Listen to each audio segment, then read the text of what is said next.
Hello guys, welcome to my channel study with Geetanjali. तो मेरी हो चुकी है मॉर्निंग। तो अभी मैं बना रही हूँ अपने लिए मॉर्निंग टी। देन उसके बाद में डिसाइड करेंगे कि आज का संडे स्पेशल का शेड्यूल किस तरीके से है। शेड्यूल हमारा कुछ इस तरीके से है कि सबसे पहले हम फ्रेशन अप हो जाएंगे, जिससे हम आज का जो शेड्यूल है पूरा एक साथ एक लाइन में कर सकें। तो फ्रेशन अप हो जाऊंगी मैं, उसके बाद फिर हम करेंगे सी सेट। उसके बाद हम करेंगे अपना न्यूज़पेपर। देन आज की कोई प्रीलिम्स की करंट अफेयर रहेंगी वो करेंगे। देन मोस्ट इम्पोर्टेंट जो हमारी करंट अफेयर्स हैं इस अगस्त मंथ की, तो आईआर से रिलेटेड, इंटरनेशनल रिलेशन से, क्योंकि अभी इंटरनेशनल टॉपिक चल रहा है तो उसी के रिलेटेड हम करंट अफेयर करेंगे अभी। तो उसकी जितनी भी करंट अफेयर हैं, एडिटोरियल्स न्यूज़पेपर डिस्कशन में आई हैं जो मैंने नोट डाउन किए हैं, उनको पूरे को रिवाइज करेंगे। ठीक है, तो आज का कुछ इतना ही टॉपिक है। आज सबसे ज़्यादा टाइम हम सी सेट को डेडिकेट करेंगे, क्योंकि सी सेट मैं ओनली संडे को करती हूँ, तो उसको डेडिकेट करेंगे। फिर कल से जो अपना स्टडी प्लानर है डेली पूरा वीक का, वो स्टार्ट करेंगे। तो लेट्स गेट स्टार्टेड।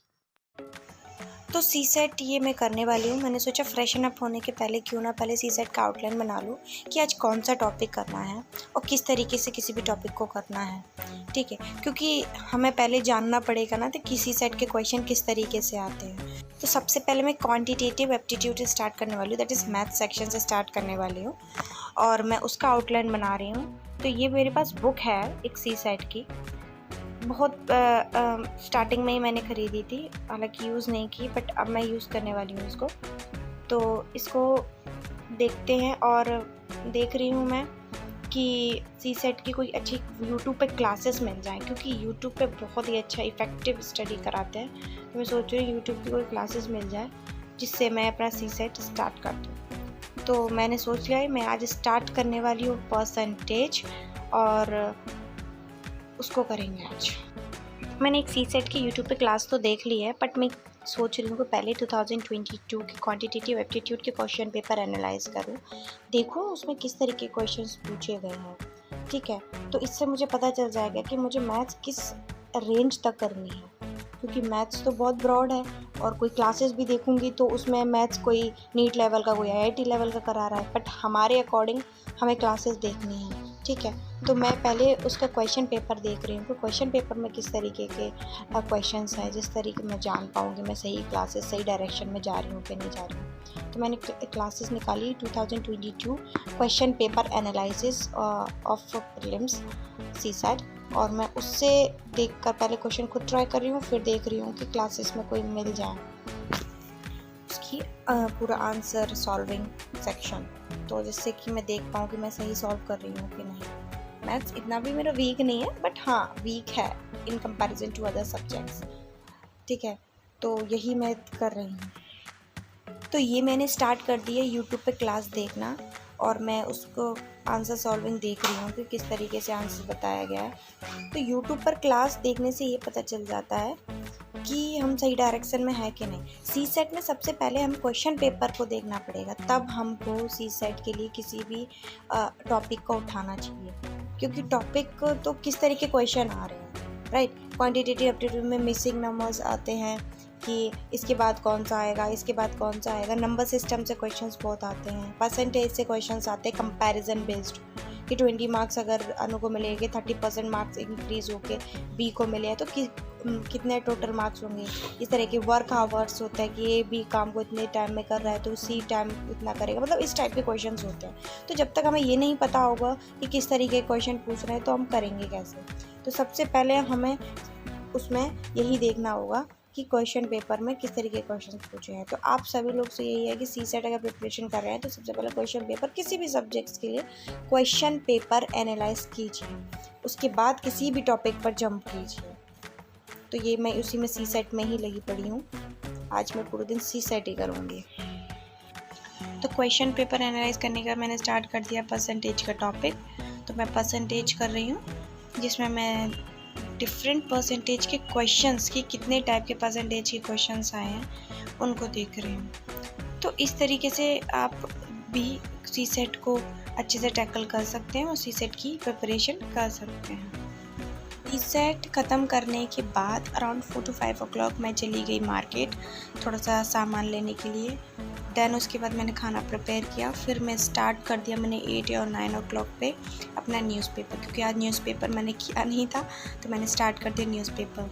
तो न्यूज़पेपर में आज न्यूज़ कुछ साइंस एंड टेक्नोलॉजी से रिलेटेड आती हैं संडे को।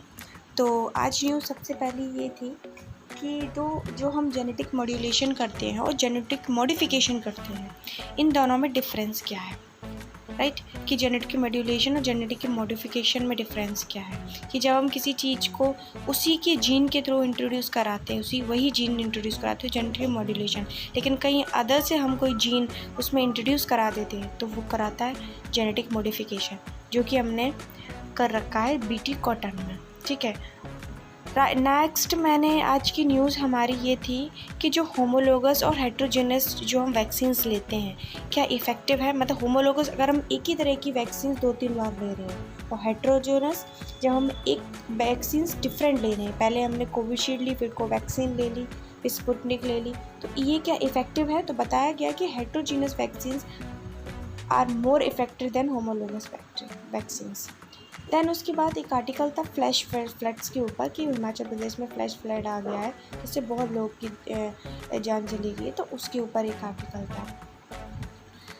देयर आफ्टर एक आर्टिकल था कि मून की सरफेस पे जो नोबल गैसेस मिली हैं, तो उसमें स्टडी पब्लिश हुई है कि जो मून की गैसेस है वो अर्थ के मेंटल से मिली हैं। तो आज ही science and technology related articles थे। Thereafter I started my prelims inside current affairs, मैंने उनको भी नोट डाउन करना स्टार्ट किया, और इसके बाद मेरा आज का ये न्यूज़पेपर डिस्कशन एंड हो गया।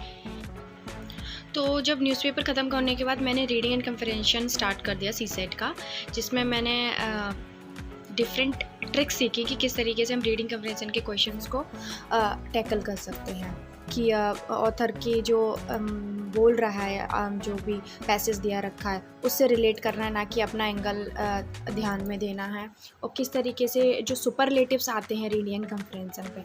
जो पैसेज दिया रखा है वो तो नॉर्मल लैंग्वेज में है, लेकिन जो ऑप्शंस दिए रखे हैं वो बहुत ही ज़्यादा एंटी है, या फिर सुपरलेटिव डिग्री में या कंपैरेटिव डिग्री में। तो वो किस तरीके से हमें याद रखना है, लैंग्वेज को किस तरीके से टैकल करना है, तो वो मैंने आज रीडिंग कंप्रहेंशन किया। उसके बाद मैंने जैसा कि बोला था कि मैं इंटरनेशनल रिलेशंस के जितने भी न्यूज़ इस अगस्त में मंथ की हैं उनको रिवाइज़ करूँगी, तो मैं वही रिवाइज़ कर रही हूँ, क्योंकि अभी मैं IR टॉपिक कर रही हूँ मेंस में, तो जिस तरीके मैं इसके लिए यूज़ कर सकूँ। तो इसमें वही था कि ब्रिक्स का क्या रोल है, सार्क का क्या रोल है, डिफरेंट मीटिंग्स जो इंडिया अटेंड कर रहा है, ऑस्ट्रेलिया के जो एग्रीमेंट साइन किया है इन कल्चरल स्फेयर, तो वो सारी चीज़ें मैंने रिवाइज़ करी। तो रिवीजन से क्या होता है कि हम जितने भी हमने पूरे मंथ में करा है, तो वो पॉइंट्स हम जब लिखेंगे आंसर, तो करंट एस्पेक्ट को उस आंसर राइटिंग में हम हाईलाइट करेंगे, बिकॉज आंसर बहुत डायनेमिक होता है IR का, तो वो हम उसमें राइट कर सकते हैं। तो ये थी आज का डिस्कशन, और ये था आज का पूरा शेड्यूल, और ये थी आज की पूरी स्टडी। तो अगर आपको वीडियो अच्छा लगा तो please like, share and comment करें, प्लीज़ सब्सक्राइब भी करें।